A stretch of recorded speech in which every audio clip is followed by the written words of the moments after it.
Okay, so we are going for this idea of corporate strategy and diversification because part of the companies are complex or big enough to have more than one market that they serve. They can have some kind of different areas of products that they produce, or they can have different areas of playing as a company. So sometimes they are a corporation, and a corporation, let me see if I can show something for you. Usually they are huge, but let me find here. Oh, I didn't open it yet, so I need to open it first. Let me show a corporation for you just to make clear that we are talking about the same thing. So let's go for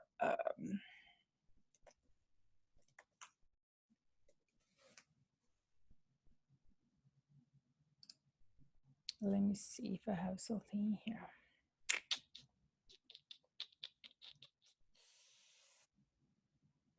I had something great some days ago. It was L'Oreal, I guess.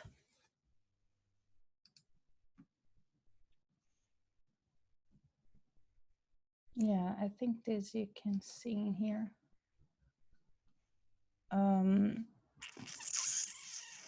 Let's try to make it bigger. Here. Okay, let me share it with you. So this one you probably know nicely. So this is an example of a corporation. So usually they are big companies with a lot of brands or a lot of different products or different markets they go through. So L'Oreal is one of the biggest players in these cosmetic areas in the world. So they are part of them, they just bought some other companies and stuff. So as you can see, we do have L'Oreal in here and we do have the brand in here. So L'Oreal is one of the brands of L'Oreal as the corporation. So they have L'Oreal, or they have much more other companies that sell products, usually close or connected to the area of beauty and of skincares and stuff, but you probably know lots of this. So for example, Maybelline or Urban Decay, they are makeup companies, and The Body Shop, NYX is also makeup company. La Roche, you probably know, and all those companies. Lancome is one of the L'Oreal companies too. So this is an idea of a corporation. Usually they are huge, and the idea is those guys in here, up here, they are the super owners of everything. So we are trying to understand how to think strategically, considering especially those guys. Of course, we don't really need to have the size of L'Oreal to think about corporating or corporate strategies, but the idea is you do have more products or more brands or more markets or more sub companies inside your company. Of course, it could be a smaller company with a smaller operation. So let's say that I do have my corporation, and for example, in my corporation, I do have, that's really true, but it's much smaller. So in my case, for example, we do have, my family has some apartments that we work for Airbnb and booking and stuff, so for this tourism area. And then we have another branch that goes for it's like a mall, an open mall that has 24 stores that we just rent the space, so it's like a mall. And we do have an area of the company that we work with training and consulting for a company. So they are not really related to each other, and this is one of the strategies of diversification for corporations. So the idea in here is that we are not just talking about strategy for the company. So for this small example of mine, we are not talking about the strategy of the area of my company that works for Airbnb, and not talking about strategy for the company that has this mall, but we are talking as a strategy on how to work with everything together, or the strategy about opening these branches of the company, or opening or doing for this area, or just selling those operations because they are not necessarily profitable. So that's the idea of the corporation. Let's just me see if you have something to ask. Okay, so I do have some slides in here that I would like to share with you. So let's go here. So you'll find everything that I'm talking here on fundamentals of strategy in the chapter 7, if you want to check this out. So let's go this area. So one of the guys that we're talking about corporate strategy is Ansoff. His name is in here. So if you can, let's just go here. You see here, Ansoff. Color, I guess.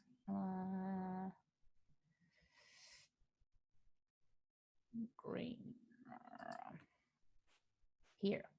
That's the name of the guy, Ansoff. And this matrix is very well known with the name Ansoff's matrix. And Ansoff was kind of worried about how a corporation should operating, considering the strategy when they want to organize what they are doing or what their companies are doing.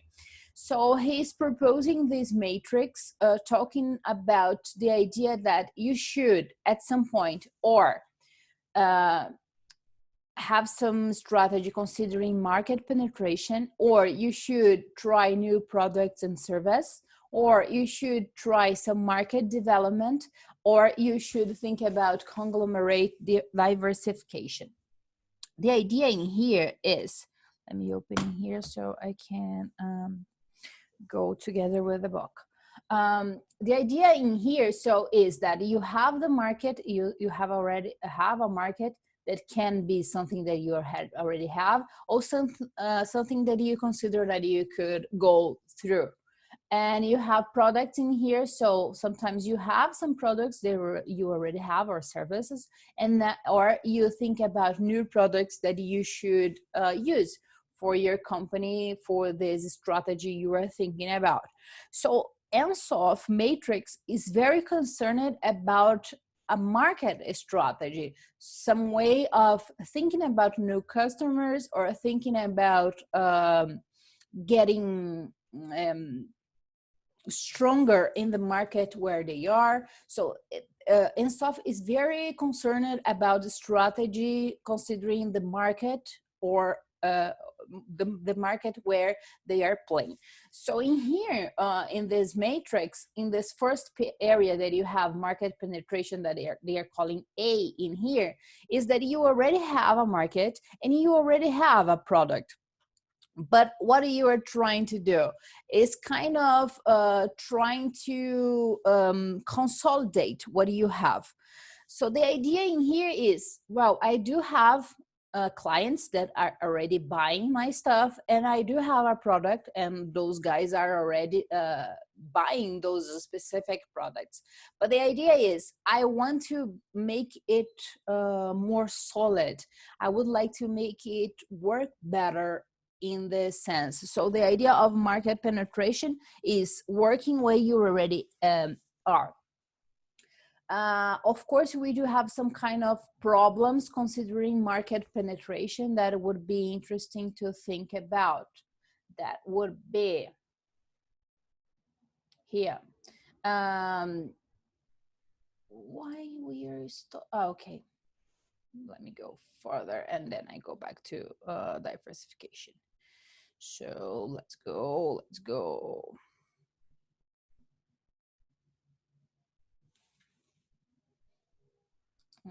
Okay, market penetration, we go here.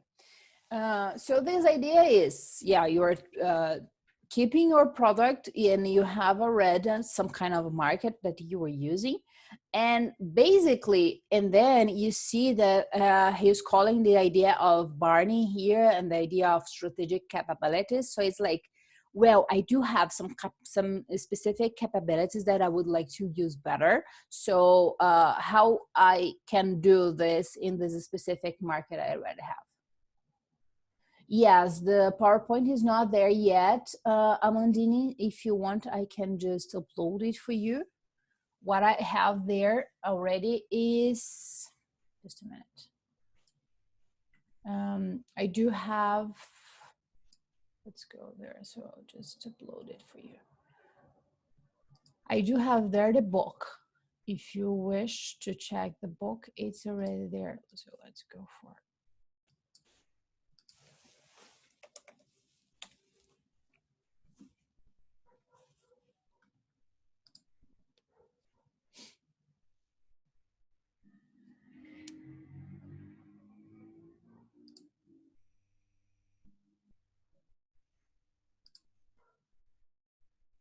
I will upload inside today's class, okay? So it will be on my 20, oh, it's 26th, I'm sorry.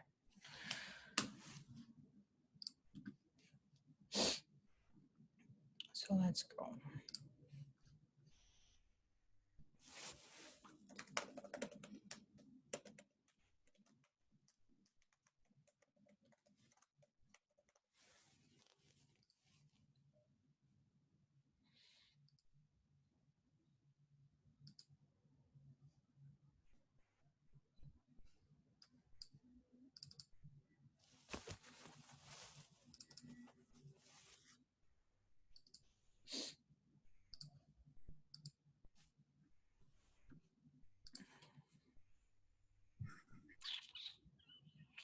So it should be there by now if you want to check. It's inside May 26th. Okay.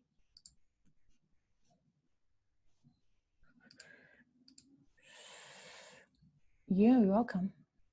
So yeah, let's go back here for this.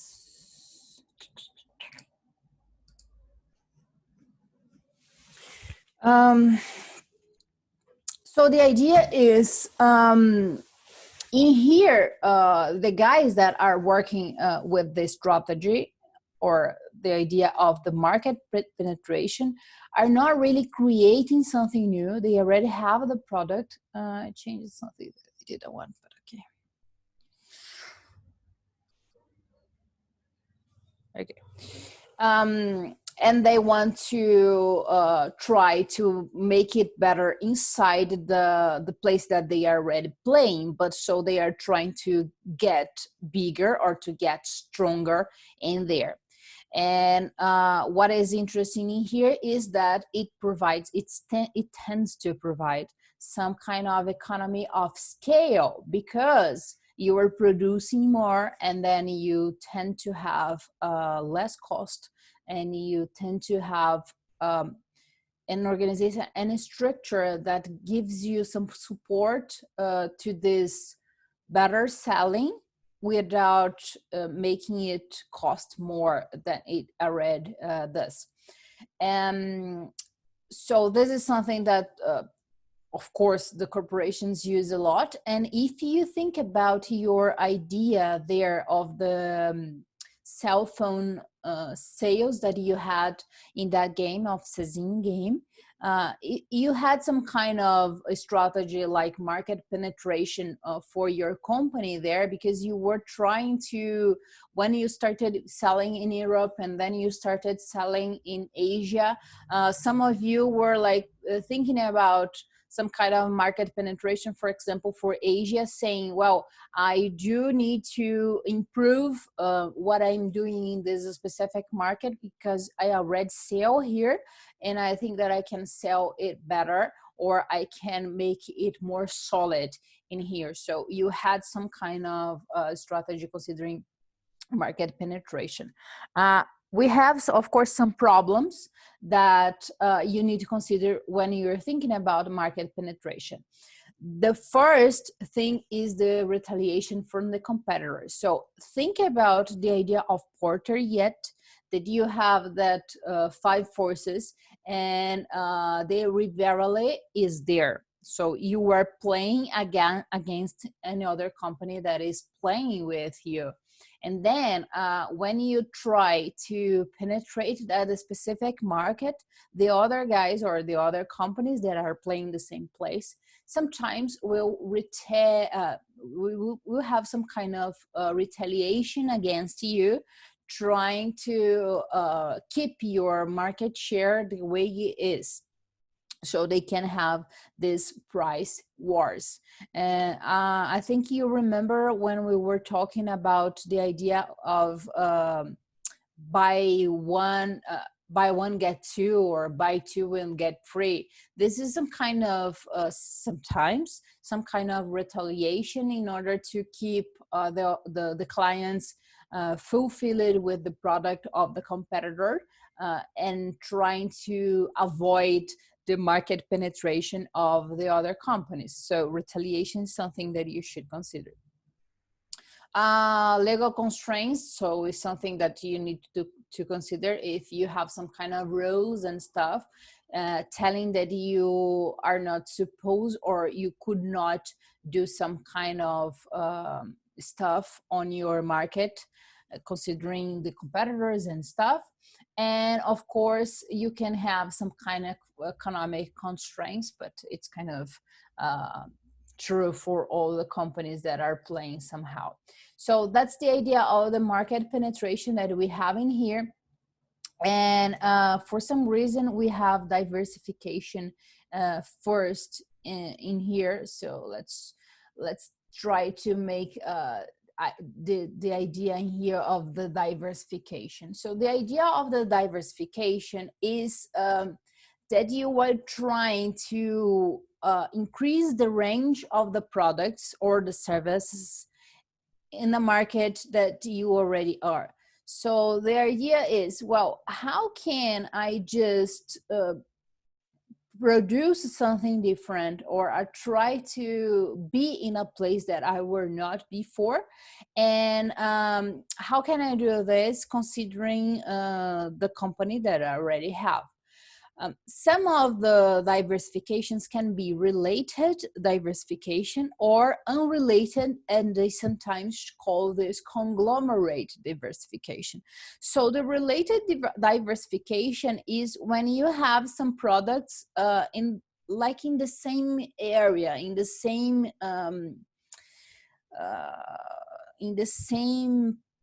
not the place, but in the same area, in the same idea of the products that you already have. So you already have some kind of relationship with your clients, and then you try to diversificate considering this area that you already are. And the unrelated diversification, that is called conglomerate, tend to go through this idea with the products or service that has no relationship to the existing business that you had before. So one of the examples of conglomerates that we have is Virgin.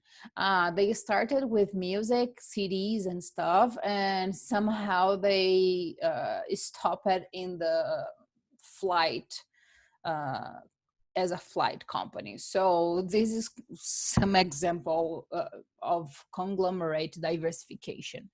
And related diversification is much easier to understand because you can, for example, have a new brand of makeup for L'Oreal, and of course they already are in this area. So this is something that they have done in the past years, for example, buying Urban Decay. Urban Decay was a company that was not held by L'Oreal, and now it is. So they just bought this. So this is something that they can do considering some kind of diversification, and they are related somehow. What is important in here is that it's kind of hard. People that read or the difference between diversification and related odd. Actually, the diversification can be related or back. We are talking about this would be, let's see, this would be the parent, so it'd be something like this, and this would be like this, and this would be. So you have diversification, then you have two options, the related one and the conglomerate or the unrelated one. And so the guys that studying here in this area, they say that it's kind of hard to say when it's totally unrelated. Because if you go further, you will find some kind of relation in there. So of course, that considering airplanes or considering flights and considering music for Virgin, it's kind of easy to see how far they are. But for example, sometimes they will say that, I don't know, Urban Decay, that is makeup company, and La Roche, that is a company that is about skincare, is not really related. Or some will say that's so very related. And it's kind of hard to say where something stops and when something starts. And so it's something that is much more analytical than something that is kind of easy to show in the reality. But the idea is you are diversificating, hard word, you are making some kind of diversification considering products and services close to what you already have, or you are going for something that is very different from what you have. So this would be the diversification. Then you have the market one that we already talked. And we have some kind of consolidation in here. That is the idea that you try to keep, or you will try to make your company better located somehow on what you have. So in here, I would like to call your attention that for the original matrix that Ansoff plays with, he talks about penetration, but he do not talk about consolidation.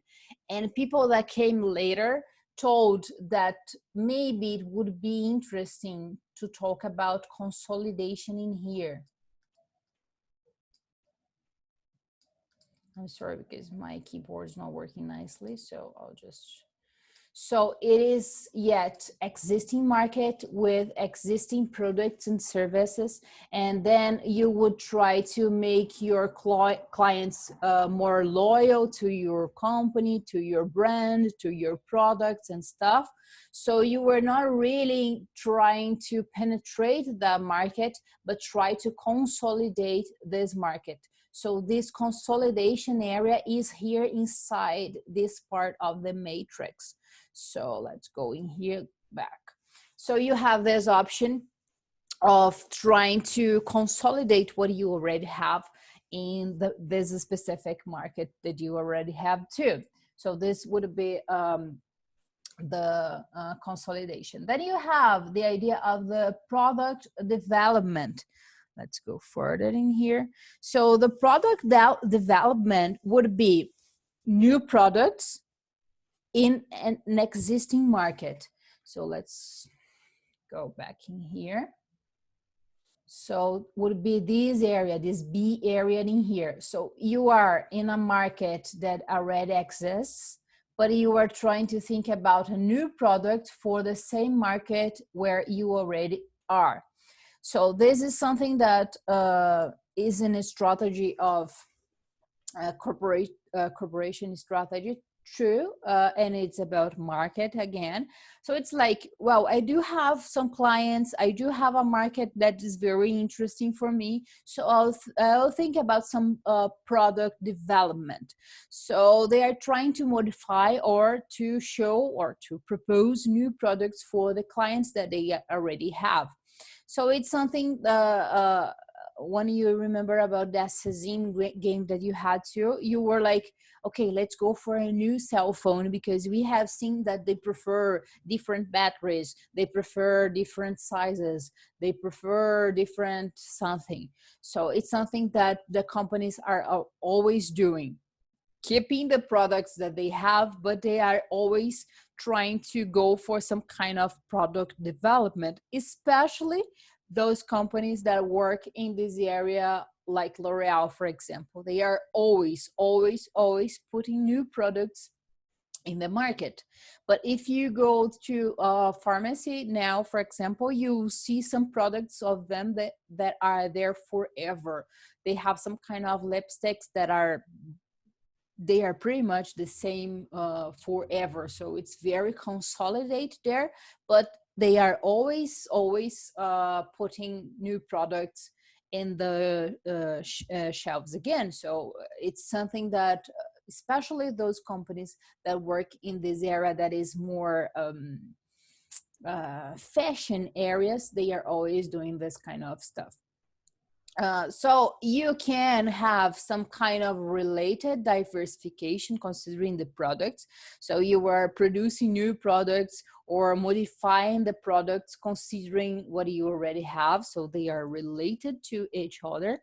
And of course you can have some kind of risks or problems in there trying to do this.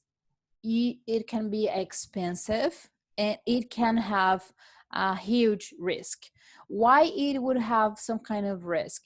Consider that you are putting money there. So you are putting money to develop the product. So you have the product, the P&D, so you have the product, the research and the development of this. You are putting money on this and you are thinking about new suppliers, and maybe you were thinking about a new way of doing this, and you were spending money on commercials, advertisements and stuff, and maybe it won't work. So it's a lot of money that you put in there, and sometimes it doesn't pay back as you were expecting. Sometimes it can require some kind of new resources or some new strategic capabilities. And as you know, having a new strategic capability is not something very easy to do. If it were easy, everybody would do daily. So as you know, you need to have that idea of the real, and you have to have something that is very special and stuff. So sometimes the risk is too high. That's why some kind of companies have some difficulty to develop new stuff for their brands or for their companies. And of course, you need to manage some risks considering this. Then we have the market development, and would be that C letter that we have in here. That will be this market development. So in the market development, we have a new market with an existing product. So it's something that I already sell, and then I see some opportunity to sell those products to a new market that I didn't have before. So for example, when you are going from a country to other country, or you are going for a new, some kind of new users. So it's something that companies usually try to do. but it's kind of risky too, because some products are kind of easy to manage in different cultures. Some of them are not. So you need to consider this kind of stuff. So for example, the companies that are selling SUVs, what's the name in Portuguese? Those kind of trucks, SUV, right? SVU, SUV, I guess. Well, it's like Jeep and stuff. They were a huge segment in USA, especially USA, because it's people like bigger cars and stuff, and they started selling in Brazil. So it took some time to organize this market back here in Brazil, because the products would be imported. So we have those cars, they are imported, so they are much more expensive here in Brazil than they are in USA. So it's a new market that they are selling somehow, but it's something that is very different from what they are used to have in USA, for example. So in this case would be an example of a new geography. So especially when you're internationalizing, you are somehow going for a new place that you were not before.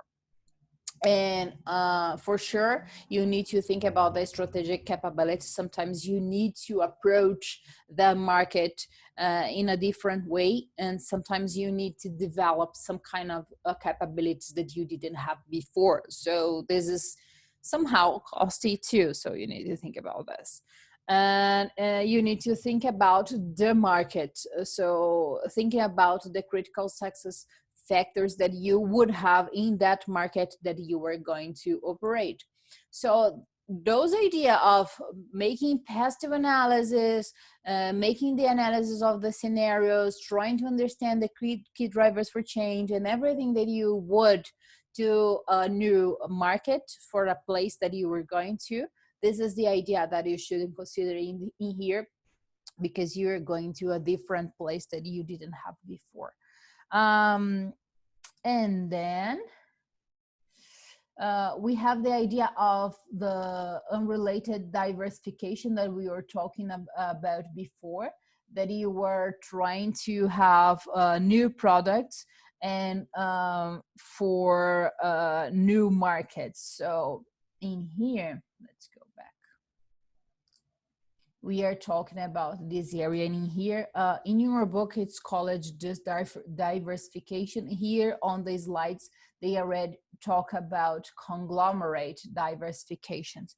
So this is a specific diversification where you are thinking about new products, and especially in new markets. So it's something that you don't have anything, you don't have the products yet, and you don't have the market yet, but you think, well, I can do this.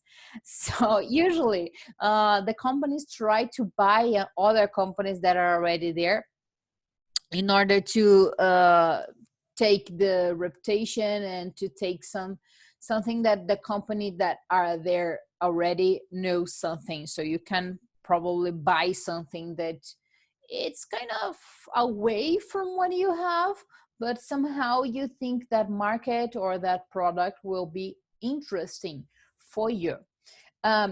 We have some drivers to this, like why you would go to a conglomerate diversification. Well, we have some whys in here. You are trying to exploit some area that you were not using yet, because you have some kind of resources and competences that you think that you can use in this new place. So it's something that you're trying to use what you already have, even though you don't have the market and you do not have the product, but you have some kind of competence and some kind of resource, and you think, wow, I can do this with what I have. And the idea is, well, let's just try for this. And usually company have problems with this. I need to be honest with this. Let's see what is stuck. Conglomerate and unrelated diversification are the same before we separate that. Okay, that's why. Let's go back here.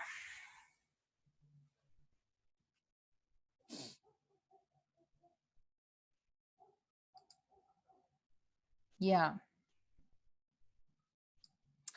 Because in here, Odd, we are trying to talk about diversification in a way that, well, let's diversificate. And they are like, well, there are basically two ways of diversification. One of them is related and the other one is conglomerate. But when we think about the conglomerating here, we are much more talking about the idea of new products and new markets. And sometimes when you go for related diversifications, you will see that you somehow have this kind of market. It's something that you are already operating with. So that's why they are trying to make it a place for specific for the conglomerate idea in here for Ansoff. Okay, so in here it's like, well, we have a diversification, and then we go for the conglomerate idea, telling that in the conglomerate idea, you do not have the product or the service, and you do not have the market too. Okay. And then, of course, we have some idea in here that, well, you need to consider how dangerous it can be, how problematic it can be, and then you need to consider that when you do some kind of diversification and the conglomerate stuff, you need to think that you should have some kind of situation where you are adding a lot of value on this. So they are trying to use this idea that is something, it's like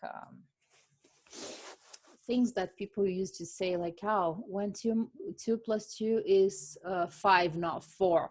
It's like, well, it needs to be something that is amazing, or otherwise the risk or the job or the efforts that you need to put on this will be too big. So that's the idea of, like, yeah, think nicely when you're trying to do this stuff, because it can be very dangerous. So it's like, yeah, think better. Okay, you're thinking about this, great, think better. Okay, let me see if we have some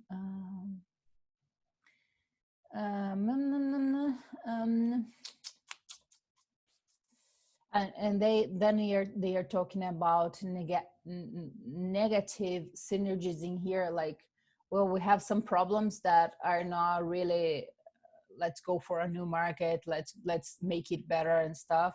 Sometimes you are trying to respond to a market decline, so the market is not working anymore as you were expecting. Sometimes you are spreading the risk, so you don't put the eggs in the same basket. Or sometimes you have some kind of ambitions of the manager saying, let's go for there and let's make it happen. So something that can happen when we are thinking about diversification.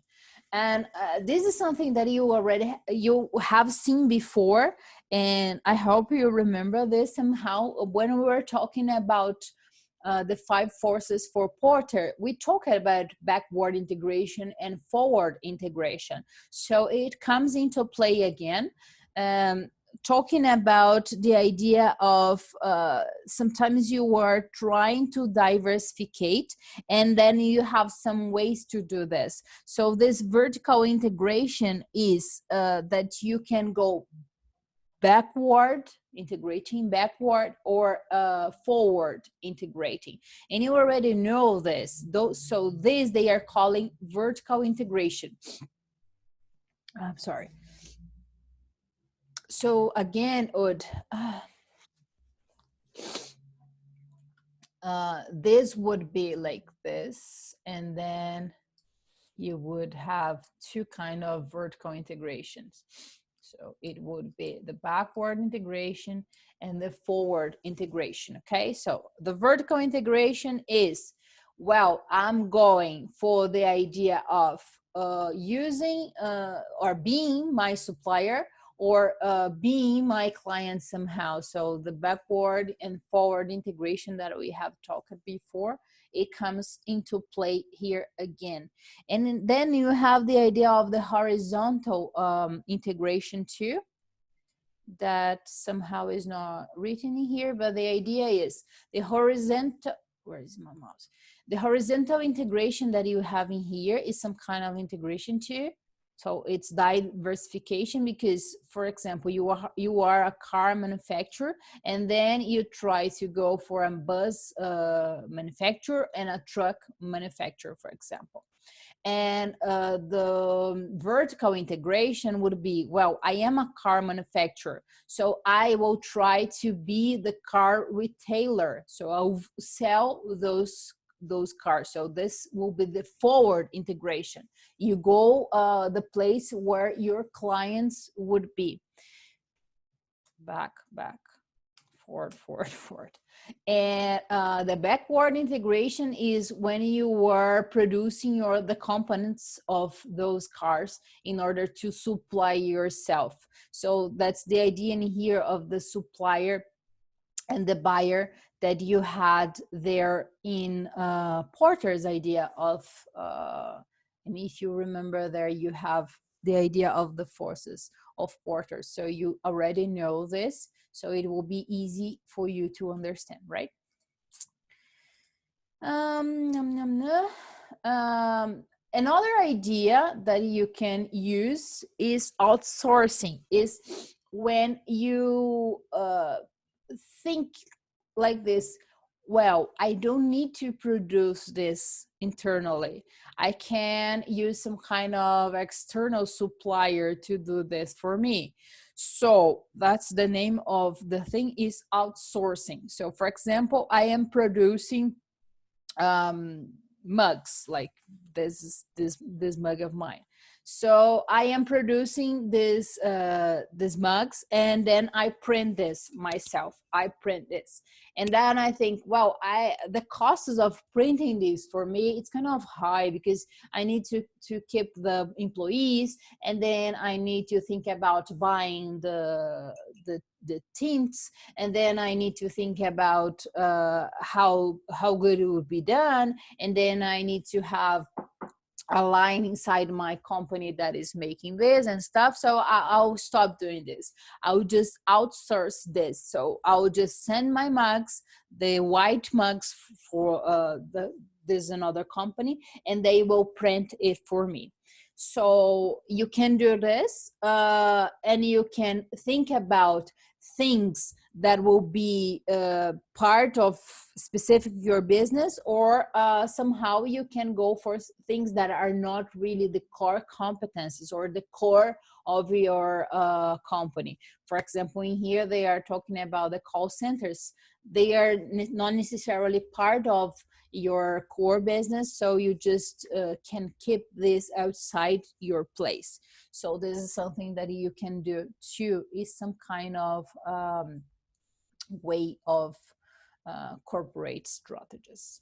And of course you have problems when you do this, because you are teaching someone how to do some stuff that can be important for your company. So you can lose somehow some strategic capabilities, or you are teaching the other company how to do this. And more than it, is the supplier better than you to do something? So you think about that idea of Disney that we were talking some time ago, that they are producing their tomatoes and their vegetables and stuff. It's like we think that we do better than an outsourcing company. So you need to think, they can do it better than you or more than it. Is there's some kind of risk when I give it to them. So at some point, they can be a company that is playing against me because they know how to do it better than me. So that's the idea that you need to consider when you are thinking about outsourcing. Okay. And then we do have some idea in here about what the head of the corporate should consider or should be aware of doing for the companies that are on with them. So the idea in here, it would be something like this. We have the corporation. So those guys are here, and they are the corporation owners. So then I have other companies that are just here. So these guys in here, they have to do some kind of stuff in order to keep those other guys here working better. So you can somehow understand that you need to provide stuff, how to do this, giving some kind of idea of the visions, missions, and like we are going this area, we are going this way and stuff. Thinking about the synergy between the guys that are working here somehow, and the synergy inside of this specific company, giving some kind of idea of coaching, saying you should do this, you should do that, here's something that you should consider and study and stuff. Thinking about central services and resources, usually you have some kind of research and development in here, so they are working for all those companies that are here. So you are kind of giving them some kind of stuff in order to make their life easier when they are working for you or with you. And of course you can add some kind of value that is destroying value, so you're like making the costs of them worst, or giving a lot of bureaucratic complexity, or thinking about the idea of the financial performance without showing everything that they should know and they should learn, or they should consider when they are thinking about the idea of money. So of course that it's something that you should consider too. And then we have an idea in here of things that the company could do or how they could work for those guys that are working in this corporation. So there would be the portfolio manager, the synergy manager, and the parental developer.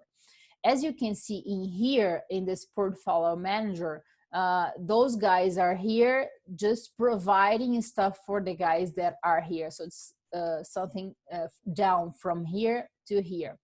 The synergy manager would be down to here, but they would try to work to make those guys work a little bit better together. And in here, the parental developer, they are not just talking about down and this horizontal between the guys that are there, but they are trying to make the capabilities flow through the corporation as well. It's not something just about specific resources and stuff, but more about the capabilities that those guys have here too. So this is something thinking about on how to make it work better. And well, the last thing that I want to show to you, I'm sorry, this is a dance class today. I'm sorry about this, but okay, let's go. The last thing that I want to show to you is the BCG matrix. I don't really remember if we already talked about this. Maybe we have talked before, but this is something that is very well known in the scenario, in the strategic scenario, because it was from Boston Consulting Group. That's why that's called the BCG matrix. So Boston Consulting Group. So those guys were worried about on how to make the better, considering that you should understand where your company, or well, this specific case for the company, how they share the market, and how is the possibility of those market to grow. So I do have in here,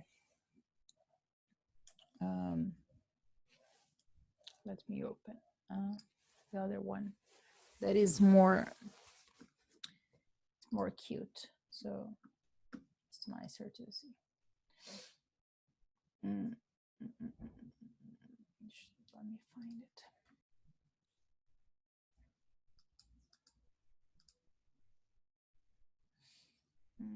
I think this one.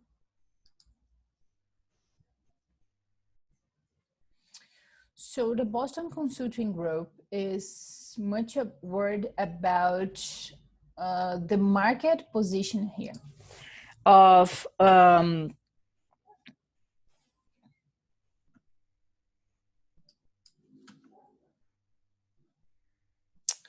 what do you have. So it's kind of close to what you have in here. So let's go for this first. And then the idea is, I do have a matrix again, and I have the expectation of the market growth in here. So the market tend to grow. So we will have more clients buying, or we have the same clients buying more of that specific product or for that specific company. And then in here, I have the market share. So what's the size of the slice that I have from that specific market. So it says in here, so you are seeing here, probably you're seeing, right? This one with the draws in here. So what we have in here is when you have the market growth going high and you have a nice market share, you would have a rising star. So these are those companies or those products that are great sellers, that are in a market that they do have a nice share, so they have a good market share, but they do have a situation where the market is still growing. So this is some kind of corporation or business or product that is very interesting, because they are in a special place, in a sweet spot in there. Here you have the question mark, is when you are in a market that is growing, so it shows that it has some kind of potential there, but you do not have a nice market share. So that would be the question mark in here. So let's go here again. So the idea is, well, should I put more money? Should I put more effort on this? Because they are in a marketplace or in a place that is growing. So probably we'll have more clients buying in this, more people spending money on this. But my specific product or my specific company is not that thing yet. We do not have this market share yet. So it's a question mark, because it's like, is it going to be a star somehow? So if I put some money, maybe it would have this market share as a rising star. So it's something that is like, well, we are expecting this to be. And then in here we have the cash calls. So the cash calls are in a situation where, let me go back in here. You don't have a market growing anymore, so you don't have people coming and buying more and stuff, so it's kind of stabilized. but you do have a nice market share. So you have a product or you have a company that is selling nicely. So it's very nice because you don't need to put money on this.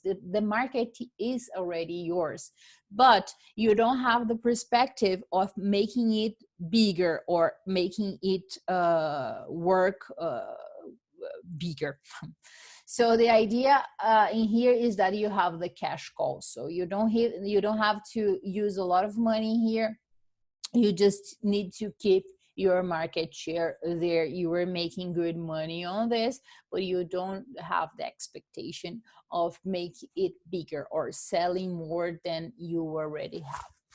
And then you have the dogs here. Sometimes it will show, let me see if the other one has it.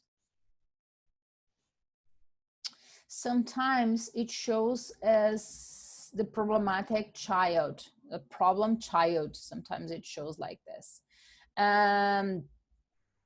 Oh, yeah, it's not in the position. But the idea of the dogs in here is that you do not have the market share and you do not have the expectation of a market grow up. So you're in a problem because you have a product or you have a company that is playing in a place that is not growing, so the market is not coming, and your product does not have a market share, so it's problematic. So what is interesting of the BCG analysis is that they started to exist. They were created to think about diversification. So it's something that people are considering. Should I should I go for some kind of diversification? Should I understand that I have a question mark and then I should invest on this? Do I have this rising star company and then I should keep this nicely as it is and trying to have this better market share?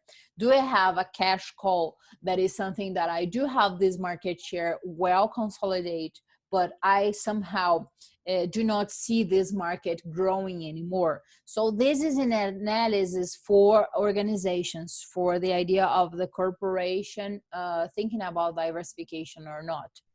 But in marketing and stuff, they use this a lot for products. So let me see if I can show you somehow. I'll find this. Some of my students of the other class were working on this for Lacta products. So they have some products on their portfolio, and they were making the analysis considering the BCG mark. So it's very common to see, considering the product, not the company as a whole. So it's something that you see a lot in the idea of marketing strategies. So just not for companies, but for products as well. Well, guys, that's something that I wanted to show for you today.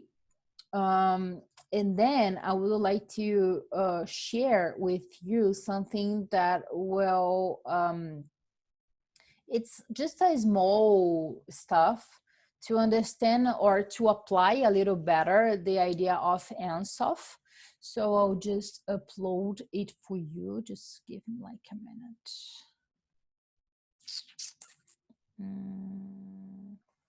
Let me see how I'm going to do this. Just a minute. I think, let me see if I can just make a photo maybe of this. I don't know.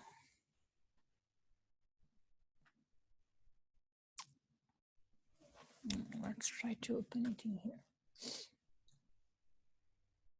Are you okay, guys? You there? Okay, where is my stuff? Okay, awesome.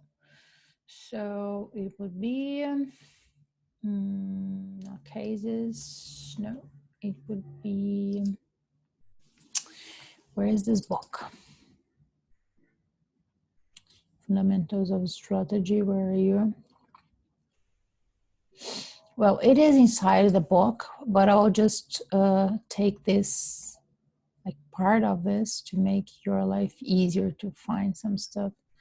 Meensberg, here.